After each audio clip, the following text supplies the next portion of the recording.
Mesdames, Messieurs, bonjour. Mon nom est Isabelle Nassens et je suis la modératrice pour la ligne d'info juridique Lex Alert. Je serai votre point de contact lors de ce séminaire.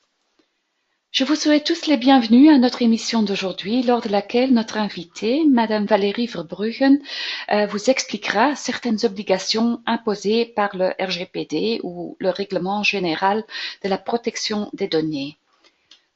L'abréviation GDPR est l'abréviation peut-être plus connue en anglais.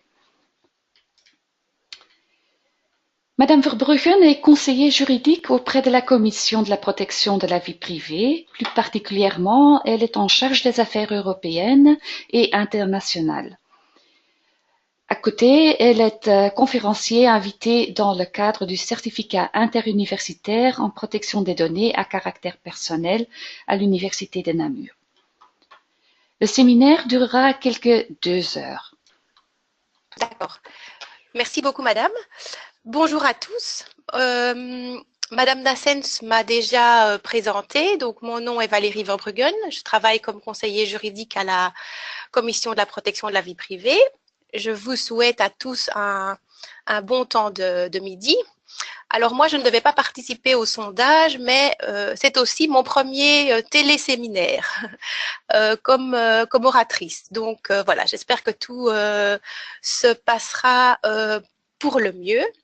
Et donc, comme Madame Nassens vous l'a dit, on va ce midi se focaliser sur deux obligations qui figurent dans le règlement à la protection des données, à savoir l'établissement d'un registre des activités de traitement et la fonction de délégué à la protection des données.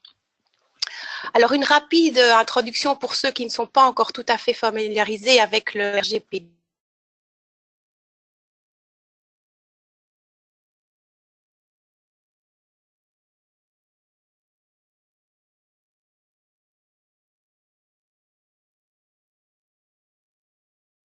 Madame Verbruggen, je ne vous entends plus. On peut reprendre alors? Oui. Ok, eh bien alors, voilà, excusez-nous pour ce problème technique, bien indépendant de ma volonté. Donc, je reprends en vous disant que donc ceux qui connaissent déjà un petit peu la matière de la protection des données savent que l'essentiel se trouve dans la loi du 8 décembre 1992, mais que cette loi est donc le résultat de la transposition de la directive 95-46, mais sera en fait donc remplacée par le règlement général à la protection des données. C'est le slide suivant. Alors, ce règlement à la protection des données a été adopté au mois d'avril 2016. Il y a une période de 2 ans pour la mise en conformité de ce règlement et donc il est grand temps, je dirais, de se mettre en ordre puisque seulement quelques semaines nous séparent en fait de l'entrée en application en fait de ce texte. Slide suivant. Donc 25 mai 2018, comme je vous le disais. Slide suivant. Dans ce règlement, il y a un certain nombre d'obligations pour les responsables de traitement et pour les sous-traitants. Alors aujourd'hui, on va se concentrer sur deux de ces obligations, à la fois le registre et le délégué à la protection des données. Mais donc, sachez qu'il y a toute une série d'autres obligations. Et dans un document en 13 étapes, la Commission vous récapitule en quelque sorte ce à quoi il faut être attentif. Et cette brochure est disponible sur demande en français, en néerlandais. Elle est aussi téléchargeable sur notre site. Alors, slide suivant. Est-ce véritablement une révolution en fait que ce RGPD? On entend souvent cela.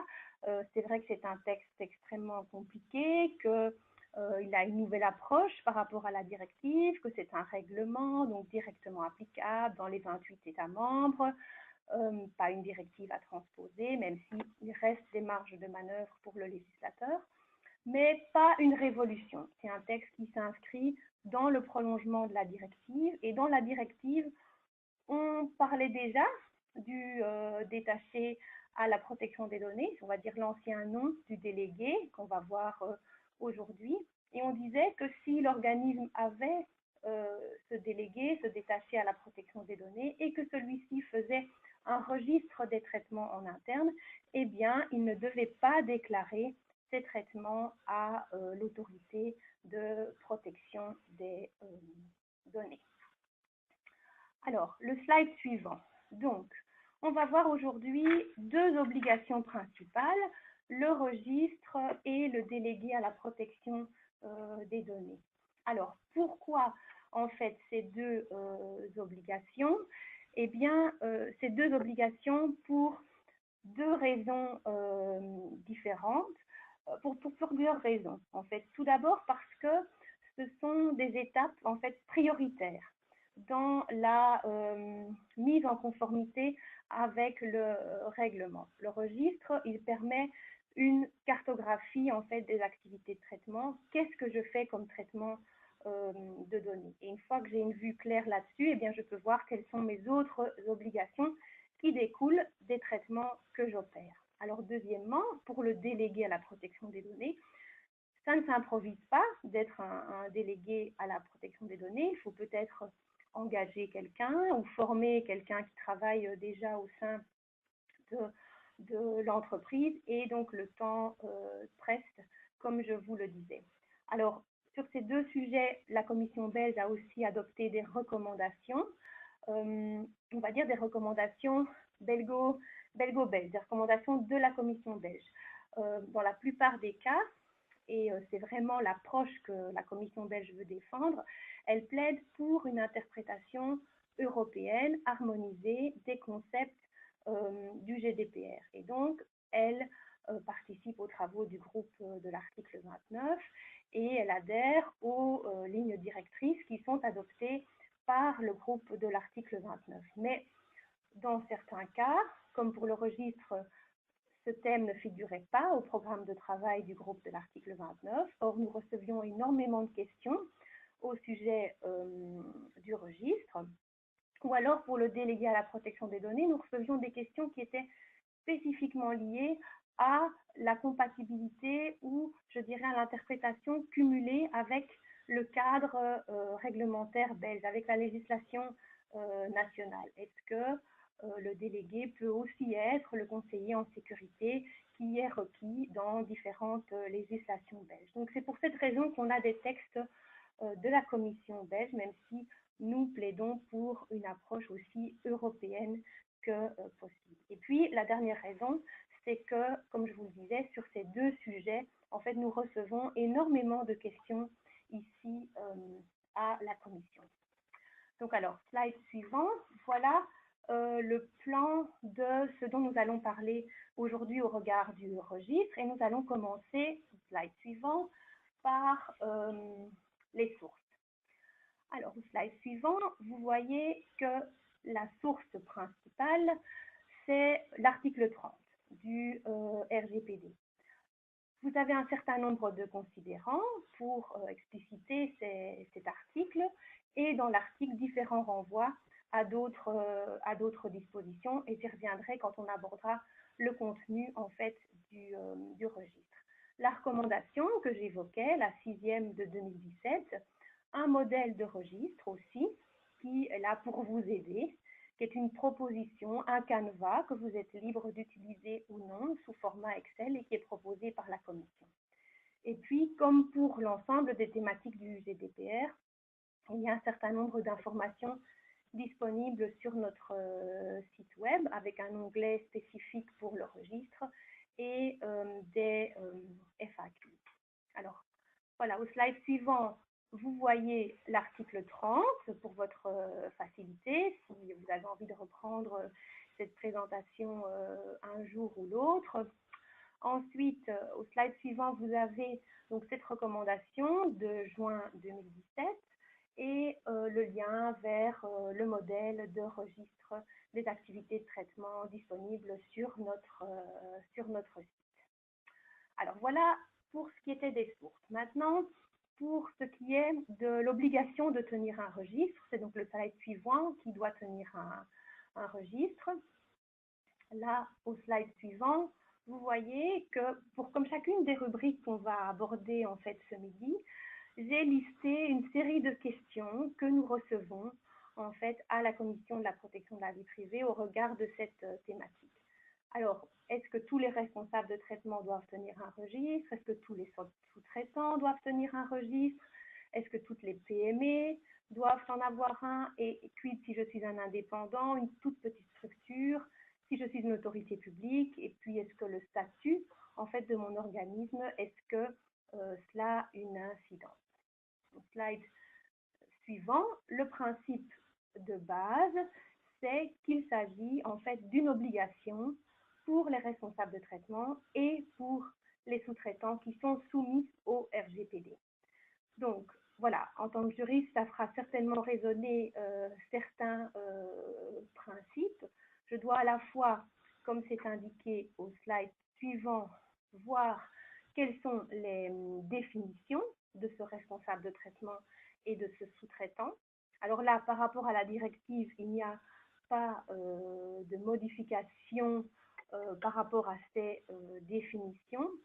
Le responsable de traitement, c'est celui qui, seul ou bien conjointement, définit les finalités et les moyens du traitement, donc celui qui prend les décisions.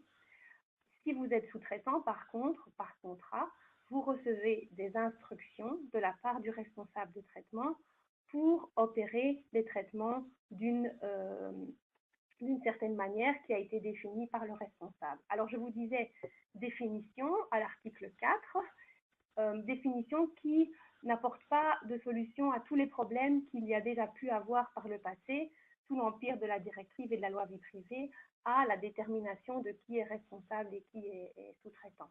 Mais l'essentiel ici, c'est de retenir que cette obligation de registre, elle n'est pas uniquement là pour le responsable de traitement, elle est là aussi pour le sous-traitant. Et alors, comme pour tout texte, eh bien, il faudra se référer au champ d'application matériel du RGPD, à l'article 2, quand est-ce que le RGPD s'applique. Alors, en résumé, vraiment très fort, il faut écarter en fait les hypothèses des traitements que vous faites de manière purement personnelle, à titre domestique. Là, vous n'êtes pas soumis à l'obligation d'avoir un registre parce que vous n'êtes pas soumis au RGPD. Si vous tombez sous le coup de la directive police et justice, là non plus, vous ne devrez pas faire de registre sous l'empire du RGPD, mais dans cette directive, il y a aussi une obligation de registre, donc in fine, vous devrez avoir un registre en tant que tel. Et puis sur le champ d'application territoriale, là il s'agit de l'article 3, simplement vous indiquez que soit vous êtes un établissement, un organisme, une société qui est établie dans un pays de l'Union européenne et dans le contexte des activités de cet établissement, vous opérez en fait des traitements de données. Là, vous serez soumis au règlement. Par contre, si vous n'avez pas d'établissement en fait sur le territoire de l'Union européenne, il se peut aussi que vous soyez soumis au RGPD. Par exemple, si vous êtes établi aux États-Unis, vous n'avez pas d'établissement dans l'Union, mais vous ciblez directement des consommateurs sur le territoire de l'Union européenne en leur offrant des services et des biens et en dirigeant véritablement votre offre vers des citoyens européens. Et bien dans ce cas-là, c'est un des cas prévus, vous serez soumis à un texte européen, même si vous êtes hors des frontières de l'Union. Donc c'est ce qu'on appelle l'effet extra-territorial du règlement. Donc voilà pour les champs d'application, mais retenez surtout qu'une obligation pour le responsable de traitement et pour le sous-traitant. Alors, au slide suivant, on va poser la question de savoir s'il existe des exceptions à cette obligation en fait d'avoir un registre. Alors au paragraphe 5 en fait de l'article 30, vous pourrez lire que l'obligation ne s'applique pas à une entreprise ou une organisation de moins de 250 employés. Et le considérant 13, qui apparaît aussi à votre écran, dit qu'en fait, pour définir en fait cette notion, il faut se référer à une recommandation là, de la Commission européenne. Donc, on pense, PME, exception, je ne dois pas tenir de registre. Sauf que, en fait, plus loin dans le paragraphe, vous pourrez lire que si le traitement n'est pas occasionnel, eh bien, vous devrez quand même avoir un registre. Si le traitement porte sur des catégories particulières de données, je vais y revenir, vous devrez quand même avoir un registre. Et si votre traitement est susceptible de comporter un risque, vous devrez avoir un registre. Alors, en fait, chacun de ces petits bullet points est à lire, je dirais, séparément, ce n'est pas cumulatif. Et donc, finalement, dès l'instant où l'on dit que si le traitement n'est pas occasionnel, l'exception tombe, donc l'obligation existe, finalement, il n'y a pas de réelle exception à notre sens à cette obligation de registre pour les PME. Alors, un petit mot d'explication sur les catégories particulières de données. Ce sont des données qui sont listées aux articles 9 et 10 du RGPD. À l'article 9, c'est ce qu'on appelle communément en fait des données sensibles, à savoir les données qui portent sur l'origine raciale ou ethnique, les convictions politiques, les convictions religieuses, l'appartenance syndicale, l'orientation sexuelle, mais aussi les données relatives à la santé, les données génétiques par exemple. À l'article 10, ce sont ce qu'on appelle les données judiciaires. Alors, si le traitement est susceptible de comporter un risque pour les personnes concernées, là, qu'est-ce qu'on entend par risque pour les personnes concernées? Il faut se référer là au considérant en fait 75 qui vous est en fait reproduit au slide suivant et qui donc donne une liste exemplative de ce qu'on peut considérer comme étant un traitement qui emporte des risques pour les droits et les libertés des personnes physiques. Mais donc par rapport à cette obligation en fait de registre, finalement, on a l'impression que le texte reprend d'une main ce qu'il semble donner de l'autre, à savoir qu'on pose le principe d'une exception pour les plus petites structures de moins de 250 employés, mais finalement, par le fait que dès que le traitement en fait n'est pas occasionnel, il faut un registre et en réalité, l'obligation s'appliquera de facto pratiquement à tous les responsables de traitement et les sous-traitants, aussi petite la structure soit-elle. Alors voilà, au slide suivant, vous avez la suite de ce considérant 75 que je vous laisserai lire plus tard. Et donc, par rapport à cette obligation dont la Commission conclut qu'elle s'applique pratiquement à tous, en réalité, dans un premier temps, on a pensé que c'était quand même très surprenant cette généralisation ou le fait qu'on semblait donner une exception qu'on reprenait par la suite. Mais en réalité, le point de vue de la Commission, c'est qu'il est recommandé en fait pour tous de réaliser en fait ce registre de traitement parce qu'il permet d'avoir une vue générale sur ce que l'on fait, et sans cette vue générale, il paraît difficile d'appliquer réellement le RGPD. Par contre, ce que la Commission pose comme possibilité en fait dans sa recommandation, c'est que pour les traitements réellement occasionnels, eh bien ceux-ci ne doivent pas être mentionnés dans le registre. Voilà. Alors, au slide suivant, vous avez un schéma qui peut vous aider à identifier si oui ou non vous êtes soumis à l'obligation de maintenir un registre avec les différentes étapes à passer en revue pour arriver à la conclusion que oui, je suis obligée de tenir un registre, ou non, je ne dois peut-être pas en tenir un, mais comme je vous le disais, la Commission pense que c'est un outil réellement pour une mise en conformité avec le RGPD. Alors, dans le slide suivant, j'aborde ce que j'ai déjà brièvement mentionné, puis dans la directive police et justice.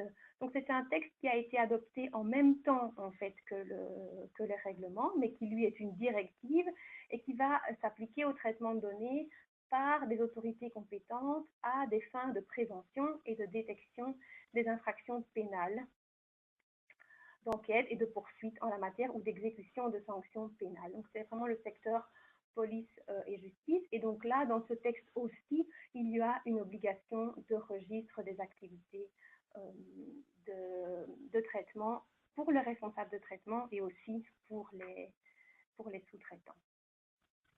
Alors au slide suivant, on va aborder pourquoi en fait cette obligation de registre. On a déjà un petit peu dit pourquoi, quelle est la philosophie là derrière. Alors, slide suivant, il y a quelque part deux objectifs principaux au registre selon la Commission. C'est un outil interne de l'accountability, qui est donc la cartographie des traitements. Alors l'accountability, c'est ce principe général qui traverse en fait tout le texte du règlement et qui est de dire je suis responsable de la conformité des traitements de données que j'opère avec le règlement européen, mais aussi je suis capable de démontrer en fait que je suis conforme.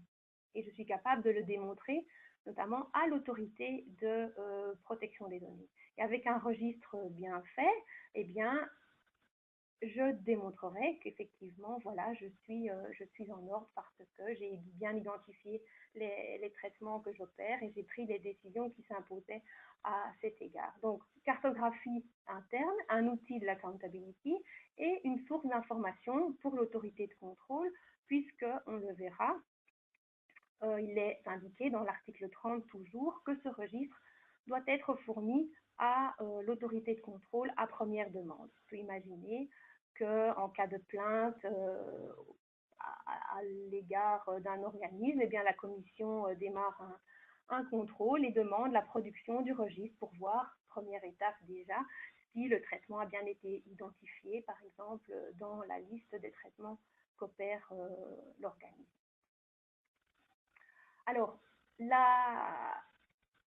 on lit souvent en fait le registre de traitement, c'est le slide suivant avec la grande croix qui barre en fait le print screen en fait de la déclaration de traitement. Donc on lit en fait souvent ce registre à la suppression en fait de l'obligation de déclaration des traitements auprès de la Commission de la protection de la vie privée. On ne doit plus déclarer au préalable les traitements que l'on fait à l'autorité de contrôle. On n'a pas de démarche vers l'autorité en disant j'opère tel traitement dans tel but, etc.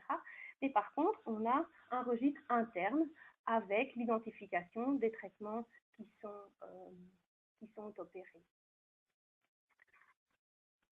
Alors, au slide suivant, on va aborder maintenant le contenu de ce registre. Qu'est-ce qu'il doit en fait contenir comme information? Alors, le slide suivant, comme pour les rubriques précédentes, quelles sont les questions qui nous sont posées à cet égard-là? Quel est le contenu de mon registre en tant que sous-traitant? Quel est le contenu de mon registre en tant que responsable de traitement? Est-ce que mon registre doit contenir des données à caractère personnel, par exemple les données de mes employés? Est-ce qu'il doit contenir des informations sur les traitements que je faisais avant le 25 mai 2018 et que je fais toujours après le 25 mai?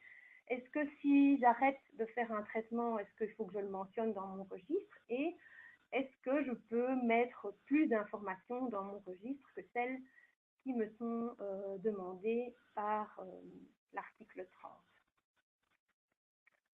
Alors, d'abord au slide suivant, l'application dans le temps en fait de cette obligation. Le principe, il est simple. Le registre, c'est une cartographie des traitements que vous opérez à partir du 25 mai 2018, mais tous les traitements que vous faites à dater de cette date. Que vous les fassiez depuis 2 jours, depuis 10 ans, le registre doit en fait les contenir.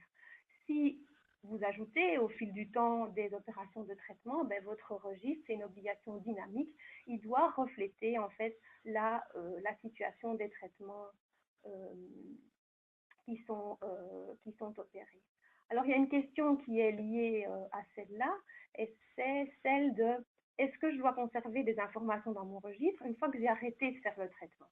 Alors là, dans la recommandation, la commission pense que oui, dans une perspective vraiment justement d'accountability, de possibilité de démontrer ce qu'on le fait et qu'on le fait correctement, il peut être utile de conserver en fait cette information dans le registre un certain temps qui est à définir par le responsable ou par le sous-traitant, mais qui pourrait au minimum être lié à la possibilité en fait de contrôle en fait de la commission, le délai de prescription de l'action en fait de la commission qui dans la nouvelle loi du 3 décembre est fixé à 5 ans une fois que le traitement a cessé.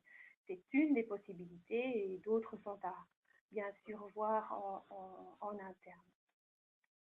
Alors, slide suivant, la question de savoir est-ce que je dois mentionner des données à caractère personnel dans mon registre. Alors non, en fait, si vous regardez bien le titre en fait de l'article 30, c'est pas un registre de données, c'est un registre de traitement.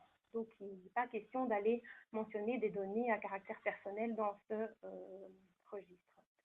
Alors, quelles informations dans le registre du responsable de traitement? C'est le slide suivant et celui juste après. Je dois mentionner qui je suis comme responsable, s'il y a un co-responsable, s'il y a un représentant et quel est mon délégué à la protection des données.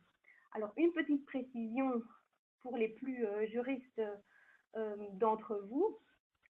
Dans l'article 30, on dit que c'est chaque responsable de traitement et, le cas échéant, son représentant qui doivent tenir un registre. Alors, du point de vue de la commission, il n'est pas nécessaire d'avoir deux registres, hein, un du responsable et un du représentant, du moment que le registre est accessible au moment où la commission en fait contacterait le représentant. Alors le représentant, brièvement, c'est lorsque je ne suis pas établie dans l'Union européenne, je dois désigner un représentant.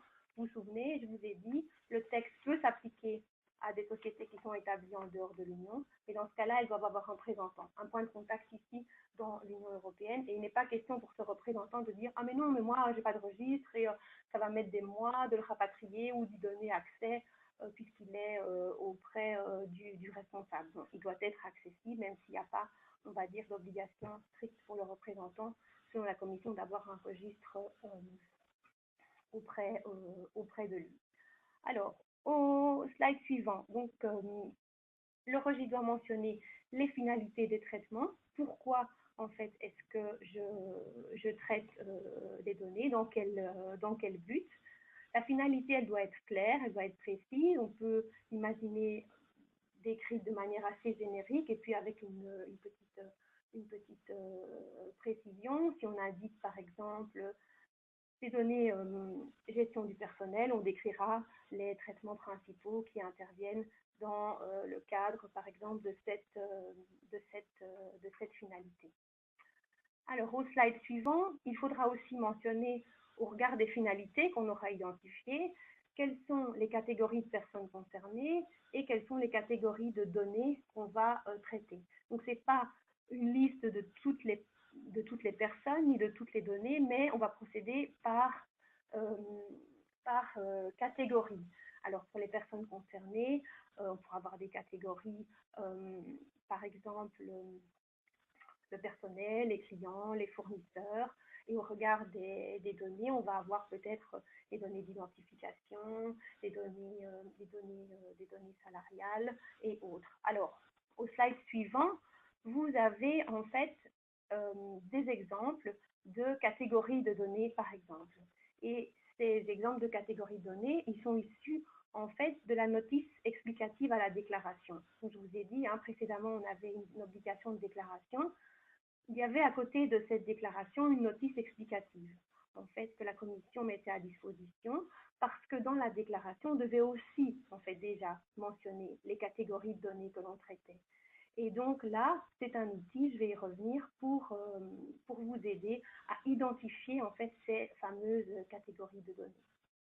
Alors, dans ces données, vous allez pouvoir avoir des données particulières, des données sensibles, hein, les articles 9 et 10, génétique, santé, origine raciale, etc. Alors, les mentionner spécifiquement comme données sensibles, ce n'est pas obligatoire, mais on pourrait imaginer une section spécifique dans le registre, parce que comme ça, on a l'attention attirée sur le fait que ben voilà, ces données-là, elles méritent une protection particulière. Alors, au slide suivant, éléments supplémentaires qui doivent figurer dans le registre. Où sont mes données? Est-ce que je les transfère à l'étranger ou pas? Alors là, je vais pas m'attarder sur ce principe qui est fort lié en fait au chapitre 5 relatif au flux transfrontières de données. Ce qu'il faut simplement retenir, c'est que il faut identifier le pays en fait vers lequel vous envoyez les données. Pourquoi? Parce que les données peuvent circuler librement dans les pays de l'Union européenne, elles peuvent être envoyées librement vers un certain nombre de pays dont on a considéré que la législation offrait en fait une protection qui était essentiellement équivalente à celle de l'Union européenne, et il existe une liste de ces pays. Et pour les autres pays qui n'auraient par exemple pas du tout de législation en matière de protection des données, on ne peut pas les envoyer de manière libre, il faut que des garanties soient apportées. Et dans un cas très spécifique, qui est expliqué au slide suivant, qui est celui de l'article 49, eh bien, quand on est dans un cas tout à fait exceptionnel, qu'on a épuisé toutes les possibilités de garantie, qu'on n'est pas dans une exception, qu'on n'a pas vraiment mis de garantie en place, mais que tout de même, en fait, il est absolument nécessaire pour des intérêts légitimes, impérieux, etc., de transférer des données à l'étranger, eh bien, il faut pouvoir mettre à disposition ces garanties. Qu'est-ce que j'ai fait pour que, lors de ce transfert vers tel pays, en ultime recours, eh bien, qu'est-ce que j'ai pris comme garantie pour encadrer ces données. Alors, le slide suivant, il faudra mentionner le délai de conservation des données. Alors, vous n'êtes pas obligé de mentionner un nombre de jours, de semaines, de mois, d'années de manière précise si ce n'est pas faisable. Ça peut être aussi par référence à des paramètres jusqu'à l'expiration du délai de réalisation d'une étude, jusqu'à l'expiration du délai de prescription d'une action, réclamation ou autre, par exemple. L'important, c'est qu'en fait, en établissement de registre, vous vous posez la question de la durée pour laquelle vous allez conserver en fait vos données. Et de là découlera probablement la mise en place d'une politique en fait d'effacement des données après un certain temps, etc. Mais la première étape, c'est de voir déjà quelles données vous traitez. La question, combien de temps est-ce que j'en ai vraiment besoin? Et puis ensuite découleront le reste des obligations. Alors au slide suivant, c'est la dernière rubrique en fait du registre, c'est comment est-ce que mes données sont sécurisées. On demande en fait de mettre une description, bref, des mesures de sécurité qui vont s'appliquer aux données que vous traitez. Alors voilà, ça c'était pour les informations qui doivent figurer dans le registre du responsable de traitement. Alors au slide suivant, vous avez donc les informations qui doivent figurer dans le registre du sous-traitant, puisque l'obligation s'applique à eux également. Alors, c'est assez similaire, mais avec une prise en compte de la spécificité du sous-traitant, à savoir qu'il ne détermine pas les finalités du traitement, mais donc dans son registre à lui, il devra s'identifier, mais aussi identifier chaque responsable pour lequel il opère, les catégories de traitement qu'il effectue pour le compte du responsable de traitement, les transferts vers des destinataires tiers à l'Union donc européenne, et aussi une description des mesures de sécurité, techniques, organisationnelles qu'il met en place. Voilà, alors au slide suivant, ce que je voulais mettre en évidence, c'est que oui, en fait, la réponse à la question de savoir si je peux ajouter en fait d'autres éléments dans mon registre, oui, c'est tout à fait possible, bien sûr. Je vous l'ai dit, c'est un outil de l'accountability, donc à utiliser comme tel. Je pourrais rajouter, par exemple, quelle est la base légale de mon traitement. Pourquoi? Eh bien, parce que c'est quelque chose que je devrais communiquer aux personnes. Si je me base sur un intérêt légitime pour traiter des données, eh bien, la personne, je vais devoir le lui dire. C'est le résultat du droit à l'information. Donc, si je l'ai identifié dans mon registre, ben, ce sera plus facile pour moi, responsable de traitement, ou pour mon DPO, ben, de trouver l'information de quel est, par exemple, cet intérêt légitime à communiquer à la personne concernée. On peut aussi ajouter le fait de savoir si, par rapport à certains traitements, ben, je devrais faire ou non une analyse d'impact. Et puis, il y a une obligation supplémentaire, en fait, pour les responsables de traitement, qui est d'avoir un registre de toutes les violations de données qui interviennent dans l'organisme, un registre interne qui est indépendamment du devoir de éventuellement prévenir l'autorité de contrôle qu'il y a eu une fuite de données. Il faut aussi un registre interne où on peut imaginer que, ben voilà, il y a un registre DIC avec un volet article 30 et puis un volet sur les violations de données. Alors, au slide suivant, dans la directive police et justice, eh bien, les éléments d'information que je vous ai exposés, ils sont repris également, mais on exige en plus que si l'on recourt au profilage, eh bien, ce soit spécifiquement mentionné dans le registre. Alors, je l'ai abordé. Est-ce que c'est la même chose que la déclaration de traitement? Est-ce que c'est différent? Quelle est la différence? Est-ce que c'est suffisant de me baser sur mes déclarations? Est-ce que je devrais encore déclarer? Et jusque quand est-ce que je peux consulter les déclarations que j'ai introduites auprès de la commission? Alors, mon slide suivant, je vous l'ai dit, l'obligation de déclaration, c'est supprimé.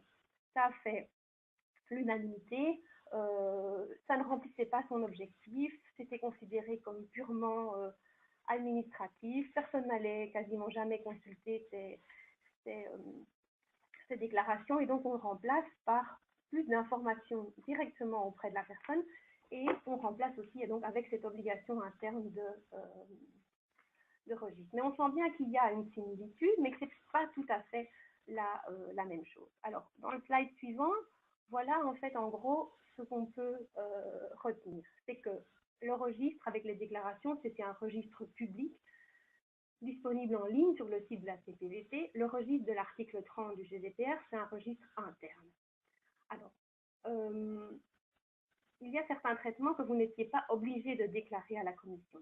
Il y avait des exceptions prévues par un arrêté royal de 2001 et certains traitements tout à fait courants, quand ils ne portaient pas sur des données sensibles, il ne fallait pas en fait les déclarer. Il n'y a pas ce type d'obligation par rapport au registre. Et donc, oui, évidemment, consulter les déclarations que vous avez introduites auprès de la commission, c'est très utile parce qu'il y a une série d'éléments communs à la déclaration et au registre, mais ce ne sera probablement pas suffisant parce que certains traitements étaient donc exemptés de déclaration. Alors, pour en fait, compléter ceci, je rappelle donc la notice explicative de la déclaration qui vous donne un certain nombre d'éléments d'information, comme vous pouvez le voir en fait sur le slide suivant. Alors, les déclarations, elles seront disponibles jusqu'au 24 mai 2019. C'est une décision que la Commission a prise pour vous permettre de continuer à vous mettre en ordre si ça ne devait pas l'être pour le 25 mai 2018, ce qu'on n'espère pas bien sûr, mais donc voilà, les déclarations seront disponibles jusqu'au 24 mai 2019 et dans un des onglets du modèle de registre sur notre site, en fait, il y a une correspondance entre certaines rubriques en fait de la déclaration et certaines rubriques en fait du registre. Et donc, comme les éléments sont identiques, ça va vous permettre en fait de vous aider dans la constitution de votre registre des activités de traitement. Alors, slide suivant, ben voilà, ça c'est la notice explicative dont je vous parlais, qui est disponible sur notre site internet. Alors, le point suivant, c'est comment établir le registre au slide suivant. Au slide suivant, comment faire, hein, comment préparer ce registre, qui doit être associé à ce registre, est-ce qu'il faut que ce soit un registre papier, est-ce que ça peut être un registre électronique, est-ce qu'il faut les deux, est-ce que je dois utiliser le modèle de la commission, est-ce que je dois avoir deux registres si je suis à la fois responsable de traitement et sous-traitant, ou bien est-ce que si je suis soumis et au GDPR et à la directive police, est-ce que je dois avoir deux registres? Voilà, ce sont des questions concrètes que l'on reçoit et les éléments de réponse au slide suivant devraient pouvoir vous aider. Donc, comment faire? Alors, préparer par qui? Le registre, nous, ce qu'on conseille, c'est que, en fait, les personnes qui, de manière opérationnelle, effectuent les traitements, qui savent ce qui se passe au sein de l'organisme, eh bien, se mettent autour de la table et préparent, en fait, ce registre. Ce n'est pas quelque chose que l'on peut faire seul, que le Big Boss peut faire seul. Il faut vraiment mettre ensemble les personnes qui connaissent, en fait, la réalité de l'entreprise, de l'autorité publique, pour avoir un registre qui reflète effectivement les opérations de traitement. Alors, le registre, ce que le GDPR dit, c'est qu'il doit être écrit et il indique en ce compris la forme électronique. Alors, ce qu'il faut comprendre par là, c'est que en réalité, le registre peut être écrit, il peut être aussi électronique, il ne doit pas nécessairement être en version papier et en version électronique, mais s'il existe en une seule version électronique, eh bien, il a la même valeur juridique que la version papier. En réalité, c'est ça que, à notre sens, la rédaction de ce passage dans l'article 30 veut dire, c'est qu'au niveau de la valeur juridique, qu'il soit électronique ou papier, c'est la même chose et vous êtes conforme si vous avez un registre électronique.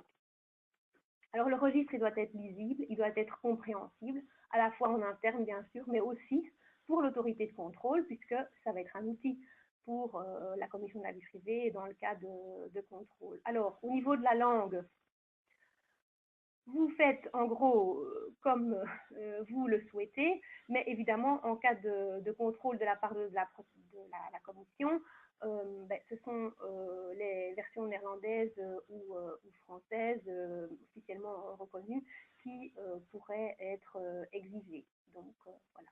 Alors, je vous le disais, mise à jour constante du registre, c'est une obligation dynamique qui doit refléter l'état de la situation réelle. Alors, au slide suivant, encore peut-être deux questions pratiques. On peut avoir un registre unique pour les traitements qui sont couverts par le RGPD et par la directive.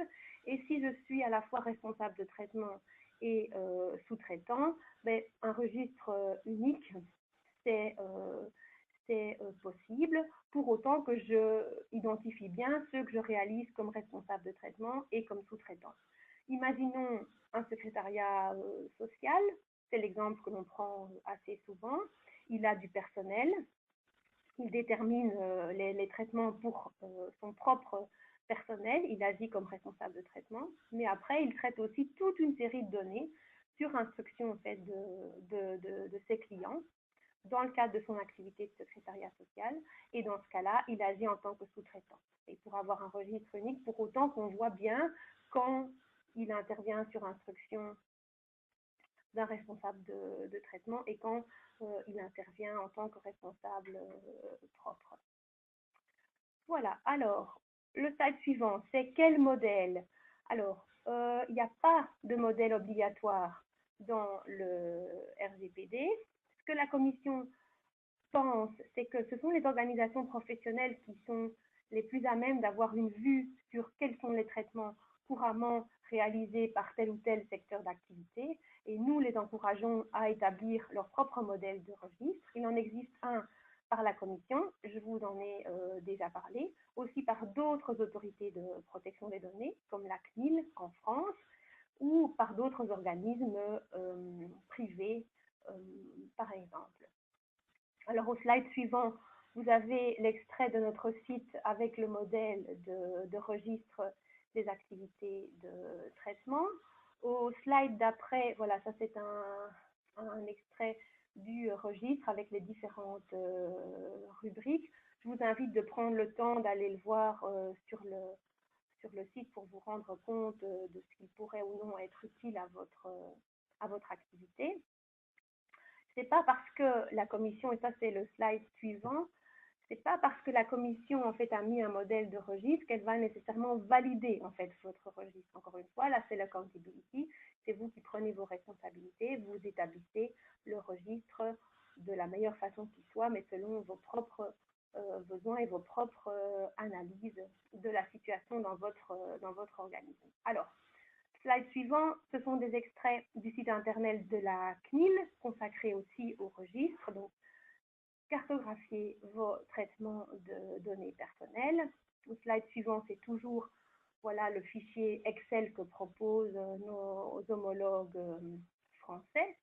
Et ensuite, au slide suivant, c'est là plus simplement un document Word, ici en néerlandais, qui est proposé par un organisme et qui peut servir de registre. On a parlé des PME au début de la présentation en disant, ben voilà, c'est une obligation pour pratiquement tout le monde.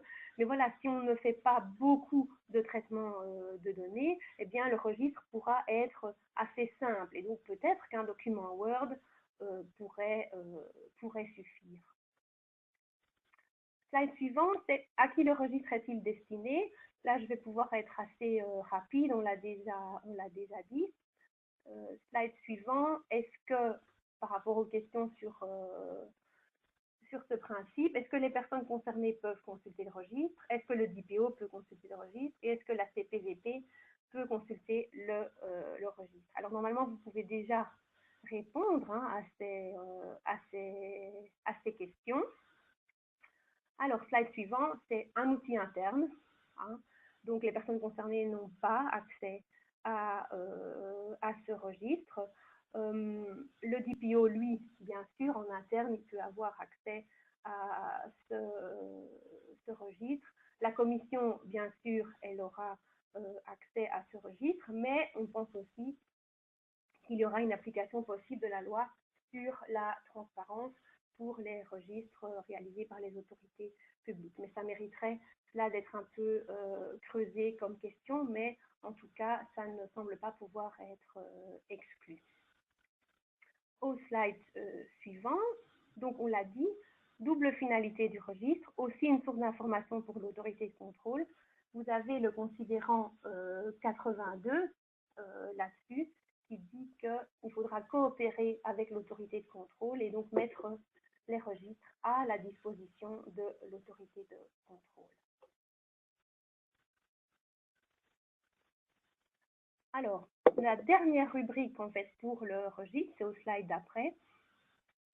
Quelles sanctions? Alors, mon slide avec les questions qui suivent. Quelles sanctions?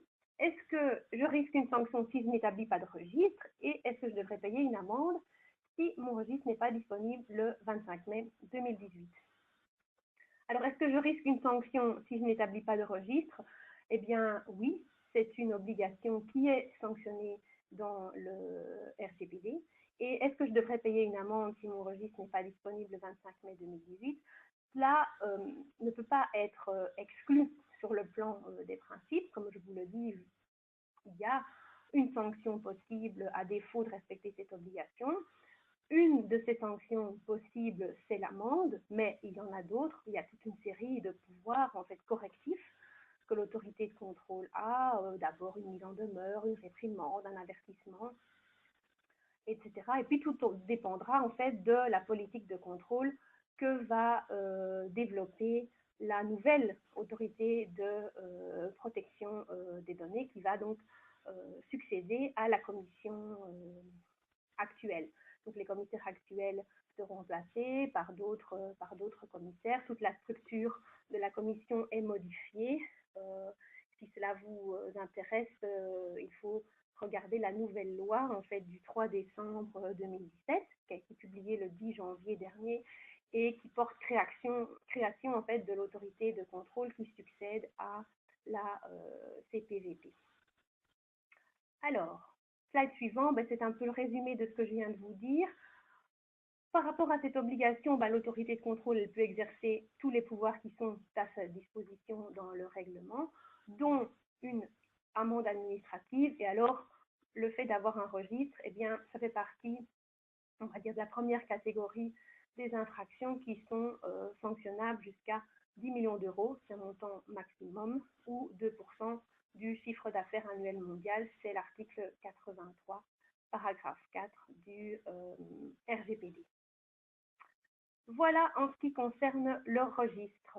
Alors, je pensais faire une mini-pause, mais comme on a un peu pris de retard à la suite des problèmes techniques, je vais continuer directement en fait, sur le délégué à la protection des données. Donc, le deuxième sujet que nous allons voir ce midi.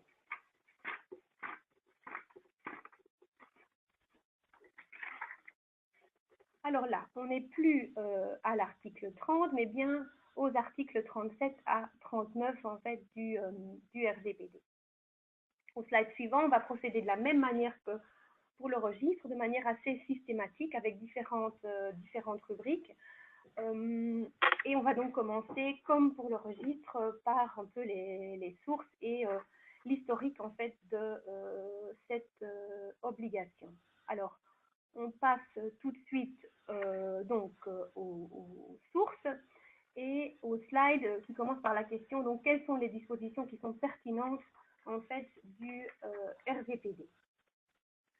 Alors, article 37 à 39 dans le chapitre 4 sur les obligations du responsable de traitement, un certain nombre de considérants qui vous aident par rapport à ces articles et un certain nombre de renvois en fait dans le RGPD au DPO, je vais l'appeler comme ça, le délégué à la protection des données, DPO pour Data Protection Officer, l'acronyme fréquemment utilisé en anglais.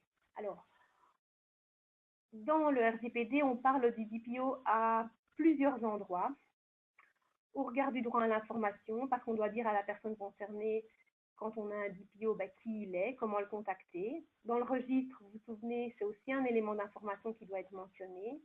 Quand on est face à une fuite de données et qu'on doit la notifier à l'autorité de contrôle ou qu'on doit la communiquer à la personne concernée, il faut dire aussi qui est le DPO. Quand on fait une analyse d'impact, il faut associer son DPO. Quand on consulte l'autorité de contrôle parce qu'on a un risque résiduel élevé à la suite de l'analyse d'impact et qu'on veut quand même opérer ce traitement, on mentionne qui est le DPO. Et enfin, si on adopte des garanties qu'on appelle les BCR en matière de flux transfrontières, eh bien, il faut aussi décrire en fait quelles seront les missions du DPO au regard de ces BCR, mais je ne vais pas m'étendre là-dessus. Mais donc, voilà, un certain nombre de référents au DPO dans d'autres articles. Alors là, j'ai commencé par cela en début de session. On a des recommandations de la commission, une sur l'admissibilité du cumul avec d'autres fonctions, dont le conseiller en sécurité, c'est celle de 2017.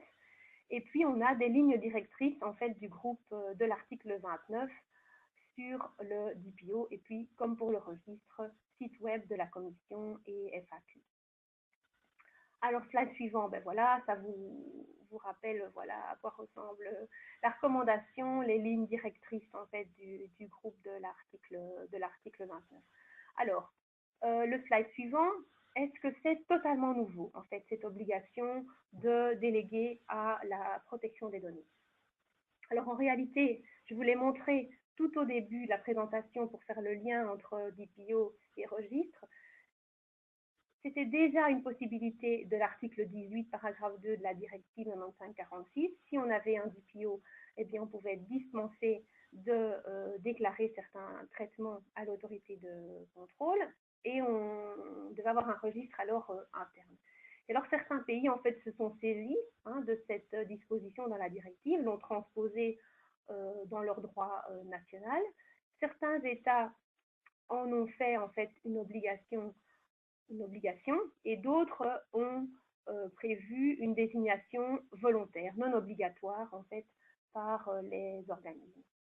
Alors c'était tout à fait obligatoire en Allemagne, mais en réalité En Allemagne, ça existait même avant la directive. La directive s'inspire en fait du système allemand. Et aujourd'hui le RGPD également, et c'était aussi obligatoire en Hongrie. Dans toute une série d'autres pays, en fait, il y avait des DPO, entre guillemets, que l'on pouvait désigner volontairement, et ils portaient tous, en fait, des noms différents. Alors, en France, on parlait de correspondant informatique et liberté, le SIL. Au Luxembourg, je pense qu'on parlait de détaché à la protection des données. Aux Pays-Bas, on parle de functionaris voor de gegevensbescherming. Dans d'autres, on parlait encore de délégués ou de détachés. Chez nous, on parlait de préposés à la protection des données. Alors, avec le règlement, on a une terminologie et un régime qui sont harmonisés. En français, on dit délégué à la protection des données. En anglais, Data Protection Officer. Et en néerlandais, on dit functionaris voor de gegevensbescherming. Alors, à mon sens, cette terminologie en néerlandais est un peu malheureuse parce que functionaris, bien sûr, peut faire penser qu'il s'agit d'un fonctionnaire avec un certain statut, qu'il est en quelque sorte un prolongement de l'autorité de contrôle en interne, ce qui n'est pas du tout l'esprit, ou qu'encore ce serait uniquement valable pour les autorités publiques, ce qui n'est pas non plus le cas. Donc attention à l'interprétation en fait de cette terminologie. Donc pas totalement nouveau comme je vous le disais. Alors on passe au slide suivant. Là, j'ai reproduit l'article 18.2 de la directive, je ne vais plus m'étendre là-dessus. Au slide suivant, vous avez l'article 17 bis de la loi vie privée avec le préposé à la protection des données, mais dont le statut n'a jamais été justement précisé par arrêté royal. Donc je ne vais pas m'étendre là-dessus, on va se concentrer vraiment sur plutôt le nouveau délégué à la protection des données tel qu'il est prévu par le RGPD. Alors, plan suivant, le slide suivant, c'est qui doit désigner un DPO. Slide suivant, la liste des questions. Vous commencez à avoir l'habitude. Hein. Alors, ça c'est vraiment la question que l'on nous pose quasiment quotidiennement par téléphone. Est-ce que je dois désigner un DPO? Alors, est-ce que seulement les responsables de traitement doivent le faire? Si je suis une entreprise étrangère, est-ce que je dois le faire? Si responsable de traitement, moi, j'ai désigné un DPO et que je fais l'appel à un sous-traitant, est-ce que mon sous-traitant est dispensé? Inversement, si mon sous-traitant a désigné un DPO, est-ce que je suis dispensée comme responsable de traitement? Et est-ce que la directive police et justice prévoit aussi cette obligation? Alors, au slide suivant, le principe, c'est que, comme pour le registre, en fait, c'est une obligation pour le responsable de traitement et pour le sous-traitant, avec, à nouveau, comme pour tout texte juridique, attention, champ d'application matériel et champ d'application territorial. Vous vous souvenez, extraterritorialité, dans certains cas, du RGPD, ce qui signifie que, eh bien, oui, certaines entreprises étrangères, on va le voir au slide suivant, en fait, devront désigner un DPO. Alors ici, c'est un extrait pris d'un rapport de l'IAPP qui a estimé en fait le nombre de DPO qui seraient nécessaires dans le monde compte tenu de l'entrée en application en fait du RGPD. Alors, au slide suivant, est-ce une obligation dans la directive police et justice? Oui, c'est aussi une obligation dans la directive police et justice. Alors, je reviens à mes questions du début. Donc, on l'a vu, hein, c'est une obligation pour le responsable de traitement et pour le sous-traitant. Et donc, la question de savoir si je suis dispensée parce que mon sous-traitant en a désigné un, ou est-ce que je suis dispensée parce que mon responsable de traitement en a désigné un, en fait, ne se pose pas. C'est une obligation, je dirais, à part entière pour chacun, s'il se trouve dans les conditions, en fait, de la désignation obligatoire. Et ça, c'est ce que l'on va voir en fait au slide qui suit. Quand est-ce obligatoire de désigner un délégué à la protection des données? Alors, mon slide suivant. Quand suis-je obligé d'en désigner un? Est-ce que tous les responsables et les sous-traitants doivent en désigner un? Est-ce que la taille de mon entreprise va jouer un rôle? Est-ce qu'il va y avoir des cas supplémentaires, par exemple par le législateur belge? Est-ce que si je ne suis pas obligée de désigner un DPO, est-ce que je peux le faire? Et est-ce que je peux l'appeler délégué à la protection des données? Alors, ensuite, quand est-ce que je suis obligée de désigner un DPO? Alors là, on va répondre à un certain nombre de questions au fur et à mesure de la présentation. Vous le comprendrez par la suite. Donc, je passe au slide suivant. Alors, voilà ce qu'on trouve en fait parfois sur Internet. Et il faut faire très attention à Internet quand Internet fonctionne. Voilà, on va faire un peu un jeu de vrai ou faux. On a ici, dans cet extrait, l'affirmation qu'à partir du 25 mai 2018, toutes les entreprises qui traitent des données à caractère personnel devront obligatoirement nommer un délégué à la protection des données. Alors, en fait, la réponse à ce vrai ou faux, eh bien, c'est que c'est faux, c'est inexact. Alors, slide suivant. Quand est-ce obligatoire de désigner un délégué à la protection des données? Eh bien, c'est obligatoire en fait dans 3 cas qui sont prévus par le RGPD.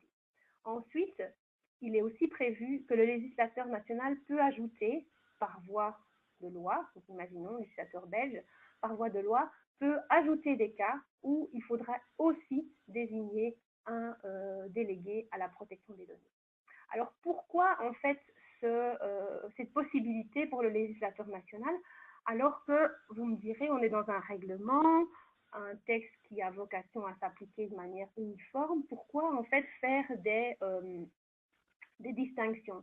On peut avoir des pays, du coup ce sera obligatoire pour les uns et pas pour les autres. En réalité, c'est pensé pour permettre en fait à certains pays, comme l'Allemagne, on l'a dit, de conserver en fait leur système, un système qui fonctionne. Mais en Allemagne, il faut savoir que dès qu'on a 5 personnes, dans mon souvenir, qui traitent en fait de manière régulière, de manière, dans le cadre de leurs activités, des données à caractère personnel, eh bien en fait, il faut un délégué à la protection des données dans la structure. Donc c'est culturellement très implanté en Allemagne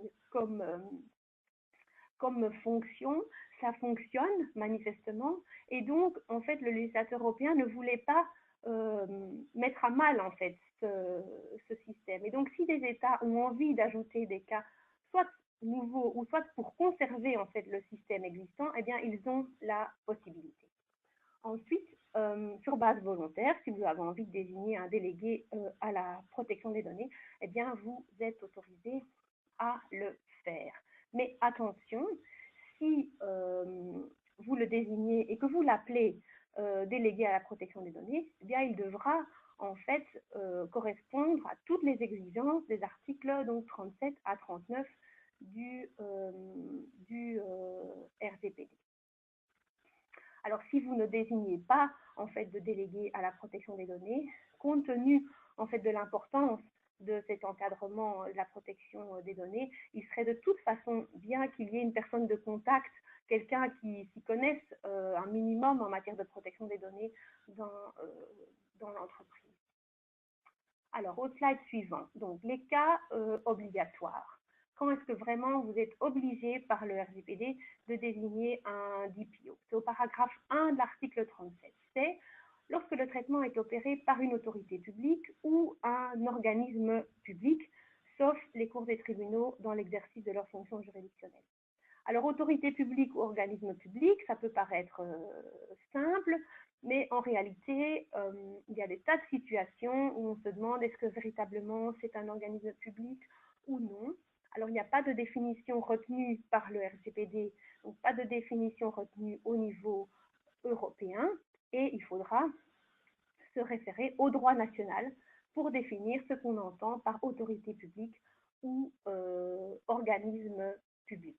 Donc ça, ce sera le principe. Dans les lignes directrices du groupe de l'article 29, vous avez un certain nombre de précisions à cet égard et la recommandation pour des structures privées mais qui exerceraient des missions d'intérêt public, en fait, d'en désigner un. C'est une recommandation parce qu'à strictement parler, si elles ne sont pas qualifiées d'autorité publique ou d'organisme public, elles ne vont pas tomber dans le champ de l'obligation, parce qu'ici, vraiment, ce que le législateur a voulu viser, c'est le statut, en fait, de l'organisme, mais néanmoins, compte tenu de la similarité, en fait, des traitements, des conditions dans lesquelles ces traitements vont se faire pour les personnes concernées, eh bien, il est recommandé, en fait, de désigner un DPO. Alors, au slide suivant, c'est deuxième cas obligatoire. Vous vous souvenez, il y en a 3. En fait, il faut désigner un DPO lorsque les activités de base du responsable de traitement ou du site traitant consistent en des traitements qui, du fait de leur nature, de leur portée ou de leur finalité, exigent un suivi régulier et systématique à grande échelle des personnes. Alors, vous allez me dire, qu'est-ce que ça veut dire? On va y venir. Mais retenez bien, donc, suivi régulier et systématique et à grande échelle, en fait, ces traitements doivent s'opérer. Alors, le troisième cas, slide suivant, de nouveau, les activités de base, comme dans le cas précédent, toujours à grande échelle, mais ici, ce n'est pas le suivi régulier et systématique des personnes, mais c'est le traitement de catégories particulières de données. On l'a déjà évoqué, santé, génétique, origine raciale, ethnique, etc., visées à l'article 9, et données personnelles relatives aux condamnations pénales et aux fractions visées donc à l'article 10, données judiciaires. Alors, si on prend ces deuxième et troisième cas, en fait, de désignation obligatoire, c'est le slide suivant. On voit qu'il existe des critères communs, en fait, à ces deux cas. Il faut que les traitements de données, ces traitements de données-là, ça constitue l'activité de base, en fait, du responsable de traitement. Alors, qu'est-ce qu'on entend par activité de base? Alors, ça va peut-être pas beaucoup vous aider, mais donc c'est véritablement le core business de l'organisme et pas ses activités accessoires de soutien. Alors, qu'est-ce que ça veut dire? Le considérant, en fait, 97 nous éclaire un petit peu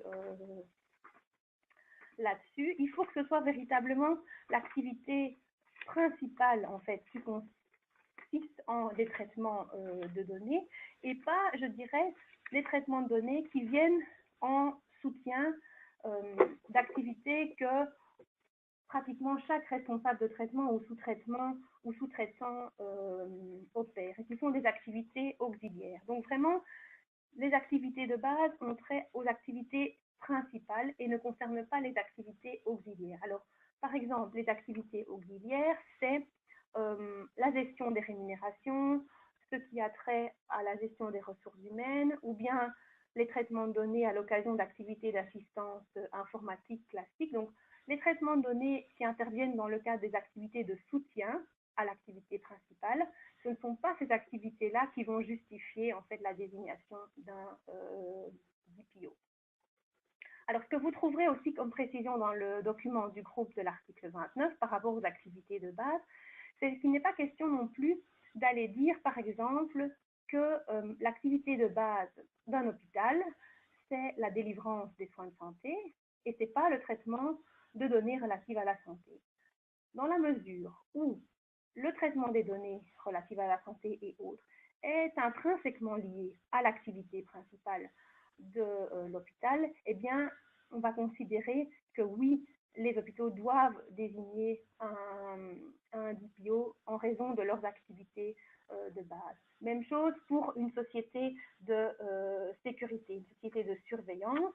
Elle a des tas d'images à sa disposition. Son activité de base, c'est assurer la sécurité, mais le traitement de données à caractère personnel est intrinsèquement lié à son activité de base et va donc justifier la désignation d'un DPO si les autres conditions, bien sûr, de l'article sont réunies. Alors, l'autre critère, en fait, c'est que ces traitements de données interviennent donc à large échelle. Alors, encore une fois, dans le GDPR, on ne précise pas, en fait, si large échelle, c'est tel ou tel chiffre, tel ou tel nombre de traitements de personnes concernées, mais on donne un certain nombre de facteurs, en fait, qu'il est recommandé de prendre en compte. Quel est le nombre de personnes concernées, le volume de données qu'on traite, est-ce que c'est une activité permanente, quelle est la portée géographique du traitement. Ce sont autant de paramètres qui vont pouvoir qui vont devoir être pris en compte dans l'appréciation de ce critère de large échelle. Alors voilà, c'est aussi un nouveau critère pour les autorités de contrôle. Ça va s'affiner avec le temps, avec la jurisprudence qui va venir progressivement. Alors, au slide suivant, le critère, on a vu les critères communs au slide précédent, activité de base et large échelle. Maintenant, on a un critère spécifique au deuxième cas de désignation obligatoire, c'est le suivi régulier et systématique en fait des personnes. Alors, il n'y a pas non plus de définition dans le RGPD. C'est un texte super long, le RGPD, mais néanmoins, il pose énormément de questions quant à son interprétation. Encore une fois, là, dans les lignes directrices du groupe 29, vous trouverez des exemples. Ce n'est pas, en fait, réponse au vrai ou faux, limité au profilage ou au suivi des personnes, traçage sur Internet, etc. et autres activités online, mais c'est aussi lié à des activités offline. Du moment que ce suivi soit régulier, instauré, organisé, préétabli, faisant partie d'un programme et qu'il soit en fait systématique, donc pas simplement aléatoire. Mais donc une mise à jour, je dirais, régulière d'un dossier, d'une personne, en termes d'assurance par exemple, ou en termes médicaux, ça pourrait être considéré comme étant des traitements qui impliquent un suivi régulier et systématique. Alors, au slide suivant, on voit le critère qui est, lui, spécifique au troisième cas de désignation obligatoire. Donc, activité de base à large échelle, mais plus le suivi comportement, mais bien le traitement de catégories particulières de données. Sur le slide, vous voyez un petit rappel de ce que sont ces données particulières. Et si vous lisez attentivement en fait ce 37.1c, vous voyez que l'on dit que pour avoir un DPO, il faudrait traiter à large échelle et à titre d'activité de base les données de l'article 9 et de l'article 10. Alors, ce n'est pas cumulatif, il faut lire où. Si vous traitez des données génétiques ou relatives à la santé en tant qu'activité de base et à large échelle, vous ne devez pas en plus traiter des données judiciaires pour tomber sous le coup de l'obligation de désignation un DPO. Alors, le slide suivant, c'est un tableau comme celui du registre qui vous identifie en fait les étapes, les questions à vous poser pour parvenir à la conclusion que oui, je suis obligée de désigner un DPO ou non. Par contre, je ne suis pas obligée de le faire. Alors, le tableau met bien en évidence, je suis une autorité publique ou un organisme public. La réponse est oui, je dois en désigner un. La réponse est non. Là, dans ce cas-là, je regarde les deux autres hypothèses, les catégories particulières de données, le suivi régulier et systématique des personnes, mais s'ajoute à, je dirais, cette identification de l'activité, le fait qu'elle doit aussi se faire à large échelle et à titre d'activité de base. Donc voilà, ça c'est un support qui, j'espère, vous sera utile en interne pour documenter aussi votre décision de désignation ou non d'un DPO. Alors au slide suivant, recommandation de la Commission et du groupe de l'article 29, c'est encouragement à la désignation volontaire d'un DPO parce qu'on pense que c'est un outil, que c'est une fonction utile. En cas de doute, vous n'êtes pas tout à fait sûr si vous devez ou non désigner un DPO, ben, conservez par écrit la justification d'en désigner un ou non. On pourrait vous le demander dans le cadre, par exemple, d'un contrôle. Et puis, ben, le DPO, l'idéal, c'est qu'il, évidemment, s'occupe de l'ensemble des traitements que vous opérez et pas seulement ceux qui emporteraient la désignation obligatoire d'un DPO. Alors, le slide suivant, c'est d'où vient-on? Ça, ce sont pour ceux que je dirais l'historique de la négociation intéresse. Je vais devoir un petit peu accélérer compte tenu des difficultés techniques qu'on a eu lieu au début, mais vous voyez là en fait l'évolution de à la fois le caractère obligatoire et quand il fallait en désigner un. Vous verrez donc les propositions de la Commission, puis du Parlement européen, et puis finalement, ou du Conseil, et finalement ce qui a été adopté par le RGPD. Ce qui est important de noter, c'est que les critères finalement de désignation ne sont pas liés au nombre de personnes employées dans l'entreprise ou l'organisme, mais bien liés à un facteur de risque, à savoir le suivi, le monitoring des personnes ou le traitement de données sensibles avec le facteur large échelle. Alors, le slide suivant. Est-ce qu'il y aura des cas supplémentaires prévus par le législateur? Là, je ne peux pas vous répondre de manière certaine, puisqu'il y a un projet de loi en cours de préparation pour ces cas d'exécution, enfin pour les mesures d'exécution possibles, ces fameuses clauses ouvertes dans le RGPD. Il pourrait y en avoir. La désignation d'un DPO, ça pourrait être considéré par exemple comme une garantie appropriée, par exemple en matière de recherche. Pour le secteur public qui est particulièrement visé par l'obligation de désignation d'un DPO, il pourrait y avoir certaines modalités dans l'exercice de ces missions qui seraient prévues, mais tout cela est encore à l'état de projet, donc je ne peux pas vous en dire plus à ce niveau-là. Qui peut être désigné, à quelles conditions, avec quel profil? Alors, je vais passer en fait les questions pour y revenir par la suite. Et comme Madame Nassens vous l'a dit, en fait, je suis disponible par email également après la session. Qui peut être désigné? Quelle formation doit-il avoir? Et est-ce que la fonction peut être cumulée à une autre? Ce que je vais vous dire par rapport à ça, qui désigner? Alors, le DPO, c'est le slide donc avec Madame Nassens qui commence par qui désigner en vert au-dessus du slide. Alors, le DPO peut être interne, peut être un membre du personnel, mais il peut être aussi externe, peut être engagé sur base d'un contrat de service et donc aussi être, je dirais, quelqu'un qui exerce sa fonction soit à temps plein, soit à temps partiel. On peut aussi avoir un DPO pour, par exemple, plusieurs autorités publiques ou plusieurs organismes publics, pour autant qu'il ait suffisamment le temps, bien sûr, de réaliser en fait ces missions de DPO pour l'ensemble de ces organismes. Alors, au niveau des compétences et des qualités qui sont requises, il faut qu'il ait des connaissances spécialisées du droit et des pratiques en matière de protection des données et une capacité à exercer ces missions.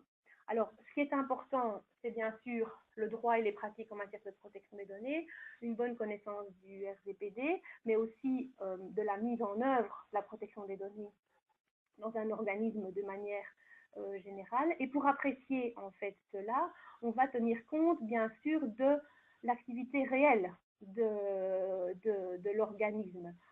Est-ce qu'on réalise beaucoup de traitements? Est-ce que ce sont des traitements particulièrement risqués? Et donc là, on va apprécier en fait la compétence, l'aptitude du DPO en fonction de la réalité de terrain de l'organisme. Ça, je pense que c'était un élément important à préciser. Il n'y a pas de validation a priori de la Commission sur mon DPO DPO est-il suffisamment qualifié ou non.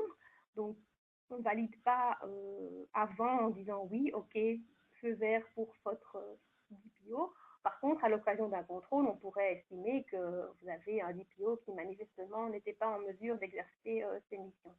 Alors, une personne physique, bien sûr. Une personne morale, oui, dans le sens où on peut contracter avec une société pour avoir un DPO, mais derrière ce contrat, ce contrat de service avec cet organisme, il faut identifier la personne qui est réellement le DPO et qui est réellement a les compétences et les qualités requises pour exercer sa fonction. Alors au slide suivant, encore un vrai ou faux. Est-ce que certaines formations, est-ce que certains types d'études sont requis en fait pour devenir DPO? Non, ce n'est pas le cas. Le DPO ne doit pas non plus être certifié, être titulaire d'un diplôme en particulier. Donc ça c'est vraiment une mésinformation, une fausse information que de dire qu'il devrait avoir tel ou tel type de diplôme. Par contre, il faut respecter la formulation générale de ses connaissances en matière de protection des données, à la fois juridique et pratique, et son aptitude générale à exercer sa fonction. Alors, la Commission de la protection de la vie privée, elle dit, bon ben, appuyez-vous sur des fonctions existantes, en fait, qui ont, on voit bien une certaine similitude, mais pas c'est pas du tout exactement la même chose. Il existe des préposés à la protection des données. Déjà dans les législations belges, il existe aussi des conseillers en sécurité au sein des institutions de sécurité sociale, au sein des hôpitaux ou d'autres structures publiques. Donc ça, c'est le slide s'appuyer sur les fonctions existantes. Ensuite, le slide suivant, se former pour être conforme, c'est aussi le conseil de la commission de la protection de la vie privée. Et j'en viens directement au slide d'après, qui là en fait fait allusion à la même situation que celle qui se pose en Belgique par rapport à ces fonctions existantes que je viens de vous mentionner. Beaucoup nous ont dit oui, mais bon, j'ai déjà un préposé ou j'ai déjà un conseiller en sécurité, c'est pas tout à fait la même chose, mais je ne suis pas en mesure d'engager une personne complémentaire. Est-ce que cette personne peut devenir DPO?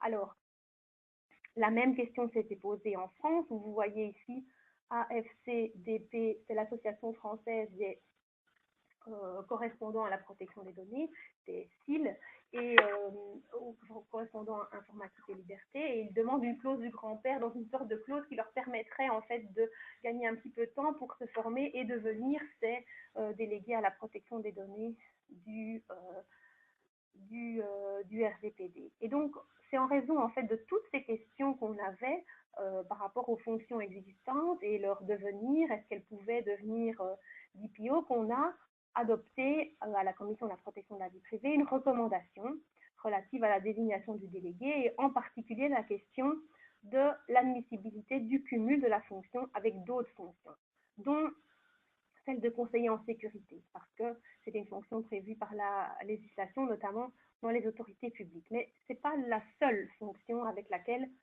la question de l'admissibilité du cumul se pose. Alors, au slide suivant, les conclusions de la recommandation sur l'admissibilité en fait de ce cumul, c'est que il faut examiner en fait si si le délégué à la protection des données peut être celui qui exerce aujourd'hui une autre fonction dans l'entreprise, il faut examiner l'ensemble des conditions du RGPD. Alors, la mission du délégué dans le RGPD, c'est une mission large qui couvre tous les aspects de la protection des données et pas uniquement la sécurité des données. La sécurité, c'est un des principes, c'est aussi une des obligations, mais le RGPD est beaucoup plus large. Dans le RGPD, il faut pouvoir identifier la base légale du traitement. Est-ce que je peux traiter telle donnée? Comment est-ce que j'informe la personne concernée? Si elle me demande d'effacer les données, comment est-ce que je fais? Si je dois transférer des données à l'étranger avec des garanties, hein, on l'a évoqué, comment est-ce que je fais? Est-ce que je suis autorisée à le faire, etc. Donc une mission beaucoup plus large que l'aspect purement sécurité. Il faut être totalement indépendant comme délégué à la protection des données, on va y venir, et il faut des qualifications qui permettent l'exercice de cette mission large, dont donc des connaissances en droit, c'est libellé en tant que tel dans le texte. Donc la conclusion en fait de la commission, c'est qu'il n'y a pas de transition systématique de la fonction, par exemple, de conseiller en sécurité vers le DPO, mais qu'il faut examiner au cas par cas, in concreto, par rapport à la situation de l'organisme, si oui ou non ce cumul est possible. Il faut identifier de manière claire la fonction de DPO. Il faut documenter aussi pourquoi est-ce qu'on a décidé de cumuler et de confier en fait cette mission à telle ou telle personne. Et puis aussi peut-être pour des plus grosses structures, identifier des fonctions qui seraient en fait incompatibles avec celles de délégués à la protection des données. Alors, le slide suivant, c'est justement la question de l'indépendance, puisque c'est véritablement une exigence forte en fait, du RGPD quant à la fonction de délégué à la protection des données. Alors, au slide suivant, les questions que l'on reçoit, mais comment combiner mon statut d'employé comme DPO avec l'exigence d'indépendance? Est-ce que le DPO peut être licencié? Et c'est quoi un conflit d'intérêts? Alors, par rapport à l'indépendance, au slide suivant, être indépendant, qu'est-ce que ça veut dire? Qu'est-ce que ça comporte? Vous avez là la référence aux différents alinéas de l'article, enfin paragraphe de l'article 38. C'est ne pas recevoir d'instructions en ce qui concerne l'exercice de sa mission comme DPO. C'est ne pas être relevé, licencié de ses fonctions ou pénalisé pour l'exercice de ses missions. Ben, il manque un S à mission, toutes mes excuses. Donc pénaliser, c'est pas uniquement être licencié, c'est aussi ne pas avoir de promotion, par exemple. Alors ça ne veut pas dire qu'on ne peut pas licencier un DPO qui commettrait une faute grave, qui ne se présenterait pas à son travail, par exemple, ou qui serait parfaitement incompétent. Par contre, on ne peut pas le démettre de ses fonctions pour l'exercice même de son activité comme DPO. Donc, s'il vous donne un avis qui ne vous plaît pas, qui vous dit vous devez faire une analyse d'impact en matière de protection des données et que vous n'êtes pas de cet avis, eh bien, ne le licenciez pas, mais par contre, documentez en fait votre choix. Pourquoi est-ce que vous ne suivez pas en fait le conseil de votre DPO? Alors, être indépendant aussi, ça implique d'être placé au niveau le plus élevé de la direction, de rapporter à un niveau managérial élevé, direction idéalement, être soumis au secret professionnel ou à une obligation de confidentialité et ne pas avoir de conflit d'intérêts au sein de l'organisme. Alors là, le groupe 29 dans ses lignes directrices dit que doivent être évitées des fonctions d'encadrement supérieur, responsable des ressources humaines, responsable du service informatique, directeur notamment. Parce qu'on ne peut pas à la fois être celui qui conseille, qui veille à la mise en œuvre, et celui qui prend les décisions par rapport à la mise en œuvre, puisque le rôle du DPO, on va le voir, c'est véritablement plutôt un rôle de conseil, de monitoring, plutôt qu'un rôle véritablement opérationnel de mise en place des mesures. Alors au slide suivant, quelles sont les obligations du responsable du traitement et du sous-traitant à l'égard en fait du DPO? Et là, ça rejoint aussi, en fait, on va le voir, cette obligation d'indépendance. Alors, le slide suivant. Encore une fois, les questions que l'on reçoit à l'égard du responsable de traitement et du sous-traitant, et dont je vais essayer de vous donner donc les éléments. Ah, Madame Nassen, c'est un petit message sur mon ordinateur, comme quoi je serais déconnectée. Mais je ne sais pas si... Ah oui, mais votre ordinateur, vous n'êtes pas branché via l'ordinateur, hein, vous êtes seulement branché via le téléphone. C'est D'accord. probablement Bon. votre Internet qui s'est restauré. Ah, bon. Bah, écoutez, comme j'ai presque fini, je vais terminer, hein. Ça D'accord, pas va? de problème. Oui. Voilà. Alors, euh, oui, alors, il faut que je me remette un petit peu. Oui, donc voilà, les obligations du responsable de traitement et du sous-traitant. Est-ce que la CPVP, par exemple, dispose d'une liste des DPO? Est-ce qu'il faut communiquer son nom aux personnes concernées, etc. Alors, le slide suivant, fonction donc du délégué. Eh bien, parmi les obligations du responsable et du sous-traitant, il faut que le DPO soit en mesure d'exercer effectivement ses missions. Alors, si vous le mettez dans un bureau et que vous ne lui donnez aucune information, ben, assurément, il ne pourra pas exercer sa mission de manière utile. Donc, il faut qu'il soit associé de manière appropriée, en temps utile, à toutes les questions relatives à la protection des données. Il doit avoir les ressources nécessaires, le cas échéant une équipe pour travailler avec lui, une équipe pluridisciplinaire. C'est le conseil qui est donné par les autorités de protection des données européennes. Il doit pouvoir accéder aux données, aux opérations de traitement. Il doit pouvoir bénéficier d'une formation continue. Alors, est-ce qu'il doit être désigné pour une durée minimale? Alors, dans l'historique de la négociation du texte, oui, c'était en fait un élément prévu par analogie à certains textes existants. Et puis finalement, ça a été en fait abandonné. Il n'y a pas de durée minimale, mais il faut bien se rendre compte qu'un DPO qui, je dirais, changerait de manière régulière ou après très peu de temps dans sa fonction, bon, on ne pourra pas travailler correctement et ça pourrait être aussi un signal pour l'autorité de contrôle que manifestement cette obligation n'est peut-être pas prise avec tout le sérieux qu'elle devrait. Alors au le slide suivant, c'est l'accessibilité donc du délégué ou bien sa joignabilité, comme c'est traduit dans les lignes directrices du groupe de l'article 29.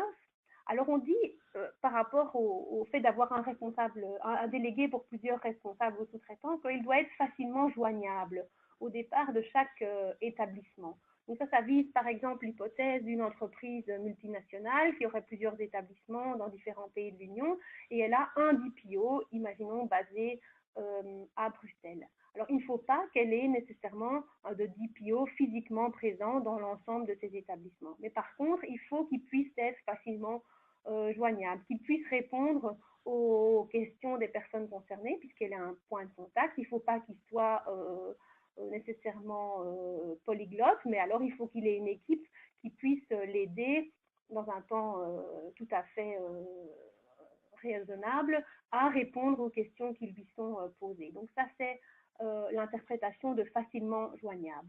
Alors, il faut qu'il doit être connu de la DPA. Donc, DPA, c'est pour Data Protection Authority, donc c'est l'autorité de contrôle. Il y a une obligation, en fait, de notifier les coordonnées du DPO à l'autorité de contrôle. Alors, pour l'instant, ça peut se faire par simple email à la commission, qui aura donc effectivement une liste de ces délégués à la protection des données, mais ce n'est pas une liste publique. Alors, il doit être connu en fait des personnes concernées, donc des personnes dont on traite en fait les données. Alors là, au choix en fait de l'entreprise, vous pouvez imaginer que vous donnez le nom en fait du DPO avec une adresse email, Xavier Dupont @société XY par exemple, ou vous pouvez, comme certains font, aussi créer une adresse DPO société XY, ce qui est peut-être plus gérable en cas de changement, par exemple. C'est un élément d'information à transmettre à la personne concernée dans le cadre des privacy policies, par exemple. Et puis, le DPO, il doit être aussi connu en interne des employés. Et là, encore une fois, là, ce qui est conseillé, c'est vraiment de donner sa réelle identité pour qu'il puisse être facilement contacté. Alors, au slide suivant, en fait, c'est une offre d'emploi qui date un petit peu, mais que j'aime assez bien parce qu'elle permet d'évoquer en fait différents éléments qu'on a vus. hein. On cherche un Data Protection Officer qui dans ce cas-là est full-time, mais donc c'est pas obligatoire. Il fera partie, donc il sera au niveau manager, il doit avoir un certain nombre d'années d'expérience.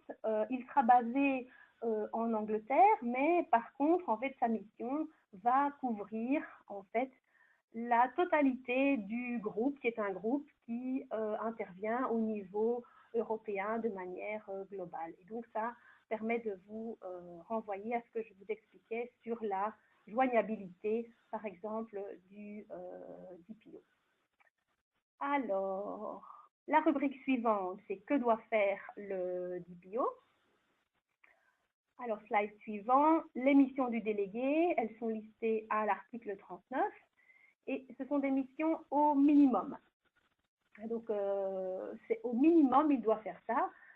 D'autres missions peuvent s'ajouter aux siennes. Alors, il doit informer et conseiller, important, hein, mission de conseil, le responsable de traitement et le sous-traitant, ainsi que les employés, sur les obligations en matière de protection des données, en vertu du RGPD, mais aussi en matière de protection des données autres, de manière générale. Hein, il y a aussi d'autres législations qui ont un impact sur la protection des données et sur la mise en œuvre au niveau interne. Alors, en matière d'analyse d'impact de la protection des données, c'est une obligation hein, dans l'article 35, dans certains cas, d'avoir une analyse d'impact en matière de protection des données. Alors, dans l'article 39, on dit que le DPO, il doit dispenser des conseils sur demande en ce qui concerne l'analyse d'impact.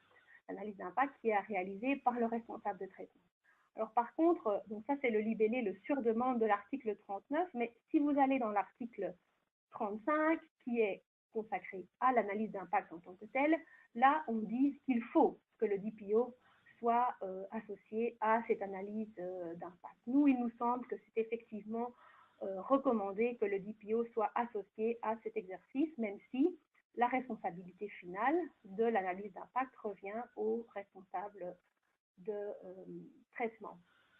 Alors, mission générale aussi de monitoring, en fait, de contrôle du respect du RGPD, d'autres normes et d'autres règles donc en matière de protection des données, en ce compris la formation du personnel et des audits.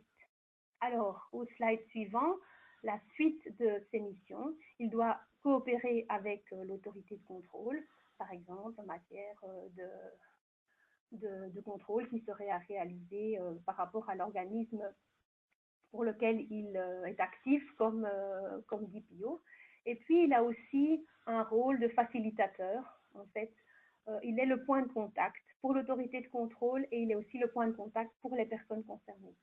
Alors, on l'a vu hein, dans les articles où on se réfère au DPO que je vous ai cité en début de présentation. On dit, si vous notifiez une violation de données, une fuite de données, un data breach à l'autorité de contrôle, mettez les coordonnées du DPO. Si vous consultez après une analyse d'impact qui fait état d'un risque résiduel élevé, mettez les coordonnées de votre DPO. Même si on a une liste, voilà, c'est vraiment l'interlocuteur privilégié de l'autorité de contrôle, le DPO. Pour les personnes concernées aussi, et tout particulièrement pour l'exercice de leurs droits, en fait, droit d'accès, droit d'opposition, demande de rectification, demande d'effacement, voilà, le DPO sera l'interlocuteur privilégié des personnes concernées. Alors, j'ai dit, hein, ce sont des missions à minima, on peut en rajouter d'autres, et il y en a une à laquelle on peut particulièrement penser, qui fait que je reviens au tout début en fait, de ce séminaire, c'est, on voit bien qu'il serait très intéressant d'associer en fait le DPO dans la tenue en fait du registre des activités de traitement. Alors, j'en viens au slide suivant par rapport au descriptif en fait du métier de Data Protection Officer. Après vous avoir exposé ce que ça implique, est-ce que vraiment il est exact de dire que le DPO est en charge de la sécurité des données de l'entreprise? Pas uniquement. C'est vraiment réducteur en fait de voir la fonction de DPO exclusivement liée à la sécurité. Ça en fait partie, mais ce n'est pas le seul volet du RGPD dont il est en charge en tant que conseiller, comme je viens de vous l'expliquer. Alors, quelles sanctions, hein, c'est la fin de ma présentation. Voilà, c'est le slide avec les questions en rouge. Qui du responsable de traitement, du sous-traitant ou du DPO est responsable de la conformité? Que se passe-t-il si les articles 37 à 39 ne sont pas respectés? Et si le responsable de traitement et son DPO ne sont pas d'accord, est-ce qu'il faut demander l'avis à la commission de la protection de la vie privée? Alors, au slide suivant, en fait, par rapport au non-respect en fait, des articles 37 à 39, ben, c'est comme pour le registre, hein, la commission a toute une série de pouvoirs en main de par le RGPD, adresser des avertissements, mener des contrôles, etc. Ce qui est important, en fait, par rapport aux questions qui étaient posées, c'est que dans le texte du RGPD, la responsabilité de la mise en œuvre des obligations, elle revient au responsable de traitement ou au sous-traitant et pas au DPO. Donc ça, c'est un élément tout à fait important. Il peut y avoir donc des sanctions en cas de non-respect pour les responsables et pour les sous-traitants qui peuvent aller jusqu'à l'amende administrative, comme je l'avais dit pour le registre, même catégorie d'infraction, maximum de 10 millions d'euros ou 2% du chiffre d'affaires mondial annuel. Et à la réponse en cas de désaccord, faut-il demander l'avis de l'autorité de protection des données? Non, il ne faut pas demander l'avis de l'autorité de protection des données. Il y a en fait un article qui dit que le DPO peut s'adresser à l'autorité de protection des données pour avoir peut-être des conseils sur la mise en œuvre du RGPD.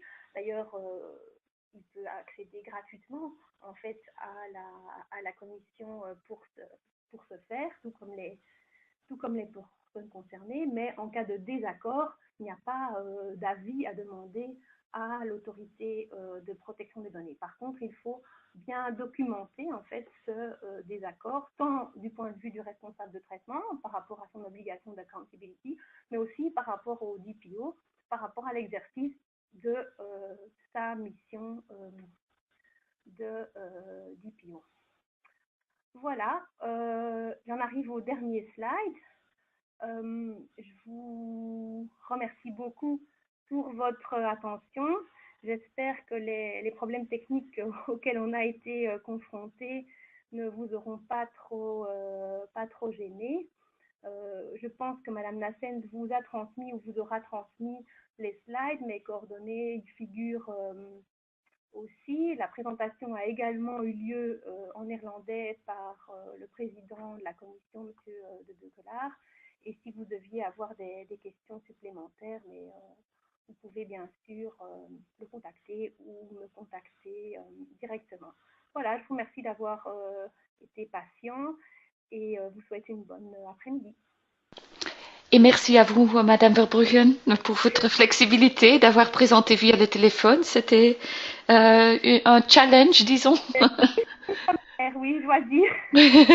D'accord, mais je vous en remercie de toute façon et je pense que le public l'a aussi apprécié, qu'ils n'ont pas dû attendre trop longtemps. Voilà.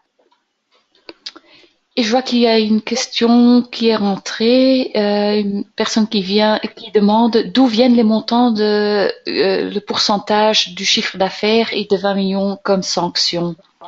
Je pensais que c'était 10 millions, mais... Oui, en fait, il y a 10 millions d'euros pour certaines catégories d'infractions et 20 millions pour d'autres infractions. D'où ils viennent exactement?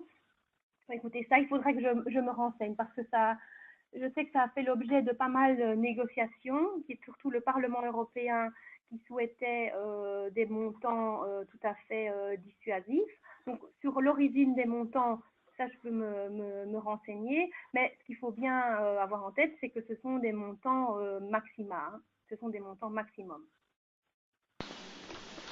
D'accord, compris. Autre question. Le registre de traitement peut-il être rédigé en anglais et non en français ou néerlandais comme indiqué lors de la présentation? Alors, s'il est rédigé en anglais, c'est possible en interne, ça peut être le choix de le rédiger en anglais, mais avec la précision, comme j'ai mentionné, qu'en cas de contrôle par l'autorité, elle peut en demander la traduction en français ou en néerlandais, puisque ça, ce sont les langues officielles de travail de la commission vie privée en Belgique. Ok. Autre question, est-ce que le DPO peut être choisi dans n'importe quel État membre? Alors, si ça revient à la question, donc choisi dans n'importe quel État membre, j'imagine qu'on veut dire par là, est-ce qu'il peut être localisé dans n'importe quel État membre, hein. Donc ça, c'est quand j'ai expliqué Oui. le fait qu'il doit être accessible, donc joignable. Donc effectivement, on n'est pas obligé de le localiser à l'un ou l'autre endroit, à mon sens.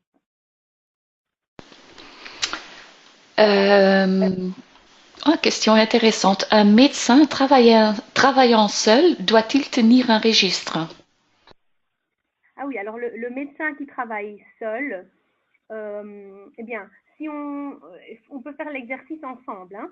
Le médecin qui travaille seul, peut-être que la question est posée parce que par rapport au DPO, en fait, le médecin travaillant seul, là, il s'est mentionné comme n'étant peut-être pas justement à large échelle dans un des considérants. Mais par contre, par rapport à l'obligation de registre, comme j'ai expliqué, ou j'ai essayé de l'expliquer,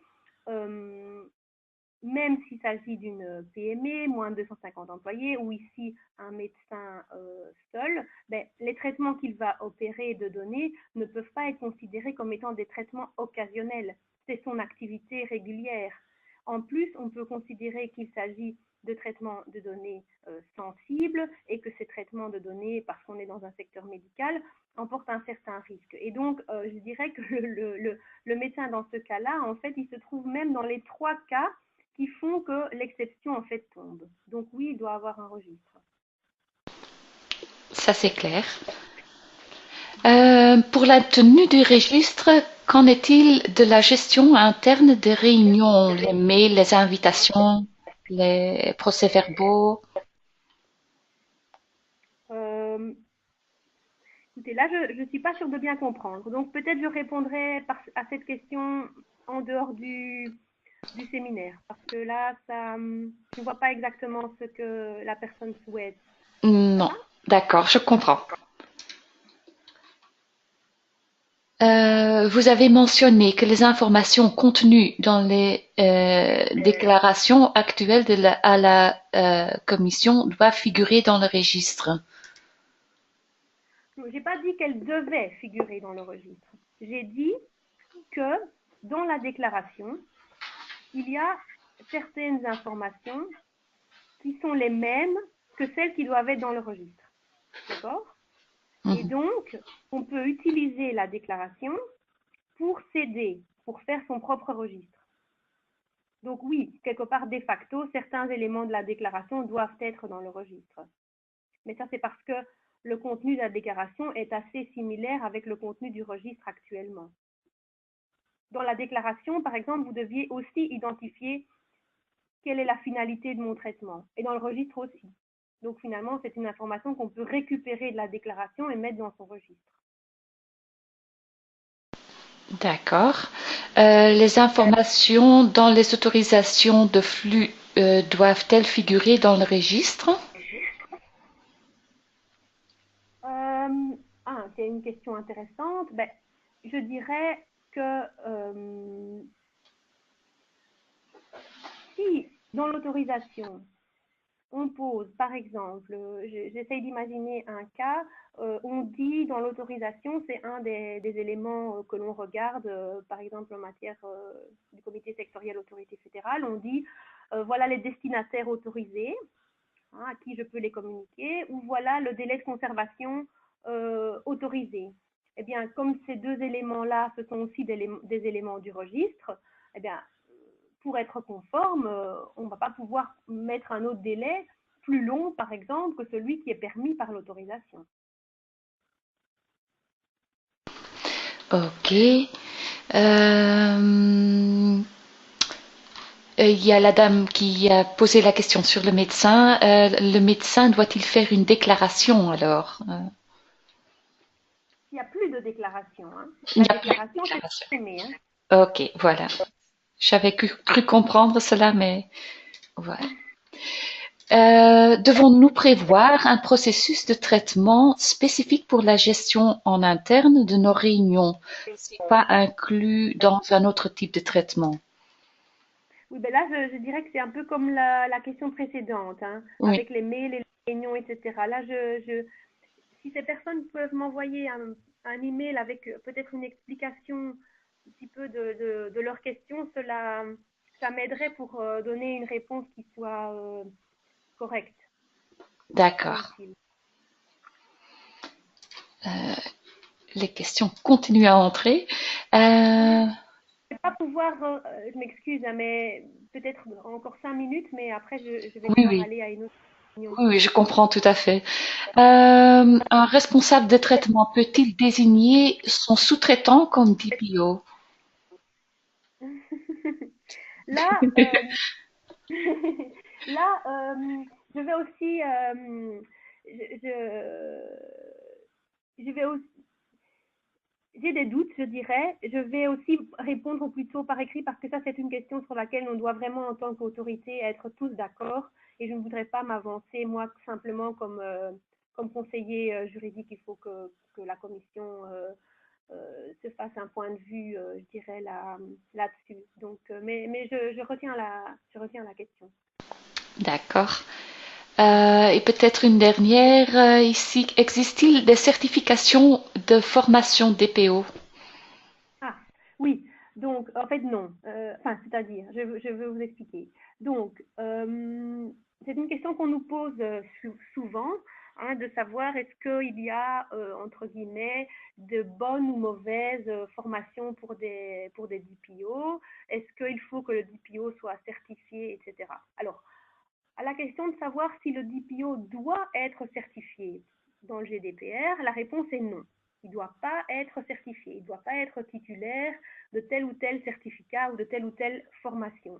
Maintenant, si vous suivez une formation pour devenir DPO et qu'à l'issue de la formation, ben, vous recevez un certificat de l'institution qui vous a formé, très bien, tant mieux pour vous, je dirais. Alors, il n'y a pas d'appréciation sur les formations de la commission qui certifierait elle-même, en fait, comme commission, que telle ou telle formation est bonne. Ça, ce n'est pas le cas. Et il n'y a pas non plus de liste de formations disponibles, par exemple, sur le site de la commission. Alors, je sais que d'aucuns trouvent que c'est dommage, que c'est difficile de faire le tri dans les formations, mais il faut comprendre que ce n'est pas non plus, je dirais, pour la commission vraiment dans son rôle que de valider des formations. Par contre, ce à quoi elle pense, ce serait en fait de donner en fait des éléments que devrait contenir telle ou telle formation pour pouvoir être utile pour la fonction de DPO. D'accord. Je pense qu'on peut s'arrêter là parce que j'ai bien cru comprendre que vous avez une autre réunion Oui, par la à suite. Oui, d'accord. Voilà, donc je vous remercie pour votre intervention. Je remercie aussi les participants pour leur patience tout d'abord et pour leur intervenance par rapport aux questions. Euh, En quittant ce séminaire, vous pourrez laisser votre opinion via le formulaire d'évaluation. Donc, n'hésitez pas à y mettre oui, votre appréciation de ce séminaire. Pour le reste, les futurs séminaires de LexAlert s'affichent sur notre site web lexalert.be. Merci d'avoir participé et peut-être à une prochaine fois. Bonne journée encore et à une prochaine.